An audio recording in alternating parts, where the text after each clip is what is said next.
नमस्कार, प्रणाम, जय हिंद, वंदे मातरम। स्वागत है आप सभी माताओं, बहनों और भाइयों का दुनिया के सबसे बड़े सरकारी न्यूज चैनल में। तो आज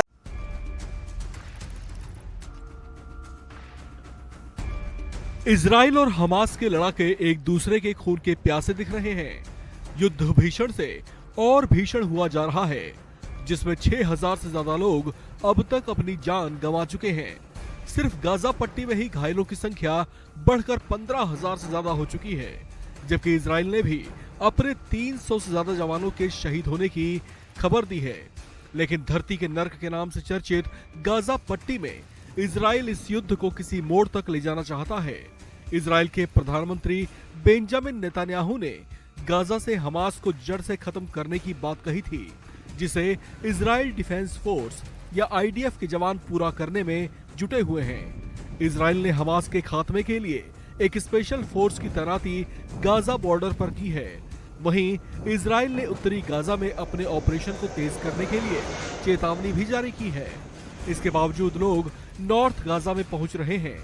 हमास की ओर से जारी बयान में कहा गया है कि वे आखिरी दम तक इजराइल से संघर्ष करने को तैयार हैं। फिलिस्तीनी समूह की आर्म्ड फोर्स इज़ अल दीन अल कसम ब्रिगेड ने कहा है कि हमास के लड़ाकों ने इजराइल को ट्रेलर दिखा दिया है। गाजा पट्टी में घुसपैठ करने वाली इजरायली सेना से हमास के लड़ाके ऐसे भिड़े कि उन्हें वापस भागने को मजबूर होना पड़ा।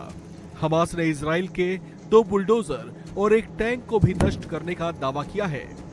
इजराइल की डिफेंस आर्म्ड फोर्स के अल्टीमेटम और बंधक बनाए सैनिकों के तलाशी अभियान को लेकर हमास के लड़ाकों ने कहा है कि हमने ये कसम खाई है कि गाजा में घुसने वाले इजरायली सैनिकों को वे ढूंढ ढूंढ कर खत्म कर देंगे। उधर 57 इस्लामिक देशों के समूह आईओसी की ओर से बढ़ते दबाव और ईरान लेबनान के इस युद्ध में अप्रत्यक्ष तौर से हमास के हाथों को मजबूत करने की कोशिशों को देखते हुए इजराइल ने अपनी टुकड़ियों की तैनाती गाजा लेबनान बॉर्डर के पास कर दी है। जबकि हिजबुल्लाह समूह की गतिविधियों पर भी इजराइल की खुफिया एजेंसी मोसाद कड़ी निगाहें रखे हुए है। आपको बता दें कि इस युद्ध की शुरुआत सबसे पहले हमास चरमपंथियों की ओर से इजराइल पर एक साथ 5000 रॉकेटों से हमला करके की गई थी, जिसके बाद इजराइल औपचारिक तौर से युद्ध की घोषणा कर गाजा पट्टी में हमास के लड़ाकों पर टूट पड़ा था। इस पर दुनिया भर में गुटबंदियां होती देखी गई। अधिकतर मुस्लिम देश जहां फिलिस्तीन के पक्ष में खड़े नजर आए, तो वहीं अमेरिका, ब्रिटेन, फ्रांस और कनाडा समेत अधिकतर पश्चिमी देशों ने इजराइल की जवाबी कार्रवाई को जायज और सही करार दिया था। इनका कहना था कि अगर इजराइल पर कोई आक्रमण करता है तो उसे अपना बचाव करने और पलटवार करने का भी अधिकार है।